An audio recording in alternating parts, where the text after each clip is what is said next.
Video में बात करेंगे कि चैट जीपीटी का जो फर्स्ट मॉडल था जिसने पब्लिकली इतना हाइप क्रिएट किया था वो टेक्नोलॉजिकली बना कैसे था और वो इतने अच्छे आंसर्स दे कैसे पाता था। उसके बाद तो फिर बहुत सारे मॉडल आए, चैट जीपीटी ने भी इम्प्रूव किया, बट लगभग सेम ही कंसेप्ट पे हैं। बस डाटा बढ़ा दिया है, ट्रेनिंग अच्छे से कर दी है और रिसोर्सेज कंप्यूटेशनल पावर ज़्यादा यूज करने लगे हैं। सो एक्चुअली जो पहला मॉडल था वो बना था जीपीटी। एआई का जो मॉडल है एक GPT, generative pre train transformer, उसके बेसिस पे बना था। वो क्या करता है कि वो प्री ट्रेंड रहता है, पहले से उसको सिखाते हैं, फिर कुछ भी पूछो वो अपने सीखे हुए के अकॉर्डिंग आंसर करता है।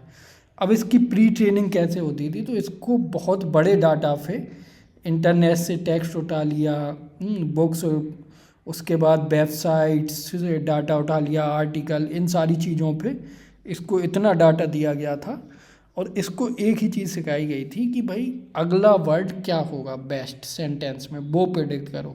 ये कन्वर्सेशन के लिए नहीं, बस बेस्ट वर्ड प्रिडिक्ट करने के लिए बनाया। जैसे द स्काई इज ब्लू, ठीक है, तो ये ब्लू अपने आप प्रिडिक्ट कर देगा। वैसे ही कोई क्वेश्चन पूछोगे तो उसमें आगे के वर्ड क्या होंगे, वर्ड बाय वर्ड ये जनरेट करता जाएगा। तो बेस्ट क्या होगा, वो जब क्वेश्चन पूछा है तो उसके बेस्ट आगे के जो होंगे वो आंसर होंगे। तो इस तरीके से ये जनरेट करता है, ठीक है। अब इसको फाइन ट्यून भी किया गया था, इतने डाटा फिर ट्रेन तो कर दिया, बट डाटा पे ट्रेन करके मान लो तुमने उससे पूछा स्काई के बारे में, तो फिर तो वो पूरा ऐसे की तरह लिख देगा, जितनी नॉलेज है वो डेल देगा, ठीक है।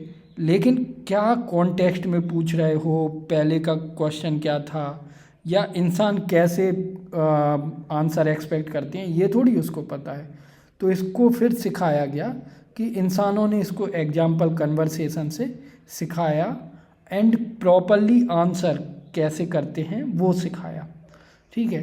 तो ये उससे फिर अपनी नॉलेज जो थी उसमें से क्या उठाना है और क्या देना है इंसानों को, वो सीख गया। उसके बाद इसमें एक RLHF मॉडल भी यूज हुआ था, मतलब इसको ह्यूमन फीडबैक। ये क्या करता था कि आंसर तो कर दिए इसने, अब ये आंसर दे रहा है कुछ भी पूछो, लेकिन वो कई आंसर जनरेट करता है। RLHF मॉडल में हमको तो एक दिखता है, बट जब ट्रेन होता है तो कई आंसर जनरेट करता है। फिर जो रियल ह्यूमन है वो बैठे रहते हैं और वो रेट करते हैं कि इसने कौन सा बेस्ट आंसर दिया है। तो फिर ये उससे सीखते हैं कि ये बेस्ट आंसर है, हाँ ऐसे आंसर दिया करो। और आगे जो मतलब कम रैंक वाले हैं या जो नहीं देने, वो इनसे सीखता जाता है कि क्या आंसर करना है क्या नहीं करना है। टेक्नोलॉजिकली ये ट्रांसफॉर्मर आर्किटेक्चर यूज करता है। ये नई टेक्नोलॉजी है, डीप लर्निंग ये पहले से ही चल रही है, ठीक है।